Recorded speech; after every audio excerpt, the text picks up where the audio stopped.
un tout petit mot de la situation. Alors, on passe carrément à autre chose en Suède parce qu'on a le résultat qui vient de tomber à l'instant des élections en Suède. Et la première ministre reconnaît la victoire du bloc droite-extrême droite. Elle démissionne. C'était un résultat attendu. C'est l'union de la droite nationaliste qui l'emporte dans ce pays qui a été dirigé par la gauche pendant des années, Amine El Khatami. Mais moi, ce qui m'intéresse, au-delà du constat que vous faites et qui est factuel, c'est qu'est-ce qui a provoqué ça ? Ce qui a provoqué ça, c'est un afflux d'immigration incontrôlée, des portes du pays qui ont été ouvertes massivement aux migrants qui ont, et pardon, venant de la gauche, j'assume parfaitement ce lien, qui ont fait exploser la délinquance et l'insécurité.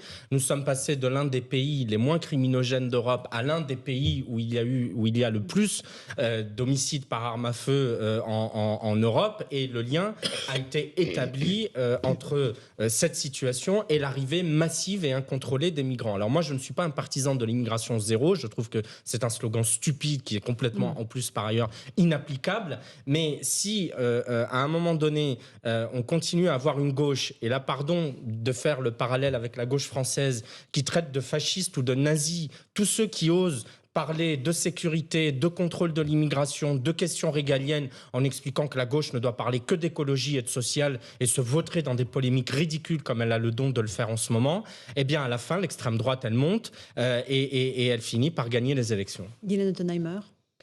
Oui, mais ce qui est intéressant, c'est de voir que finalement, ce pays qu'on a eu en modèle pendant des décennies, en disant que ce soit sur la gestion, modèle suédois, sur la gestion des prisons, sur la gestion des écoles, sur la redistribution sociale, sur l'acceptation de l'impôt. Les droits des femmes, l'égalité homme-femme. Ils ont un niveau d'impôt très élevé, mais c'est accepté parce qu'il y a une redistribution. Enfin, vraiment, pour les Français, c'était un modèle, et comme vous l'avez très bien expliqué, qui a explosé. Mais on s'aperçoit que même dans un pays comme la Suède, finalement, eh ben, l'espèce d'interdit qui était que les droites extrêmes et les droites républicaines ne peuvent pas se rejoindre, eh ben, elles se rejoignent. Donc ça en dit long sur effectivement ce qui pourrait arriver en France s'il n'y a pas de relève au centre, de sursaut. Oui, c'est la tentation de l'extrême droite. Et puis, alors oui, il y a des questions sur l'immigration ou quoi, mais c'est aussi trouver un coupable et hop, se reporter sur l'extrême droite pour trouver une solution. On n'est pas loin de ça en France. Hein. On y a échappé avec Éric Zemmour, qui a fait beaucoup parler de lui quand il n'était pas candidat, et puis il s'est écroulé dès qu'il était candidat, parce que sur les questions économiques, sociales, il n'était pas du tout à la page.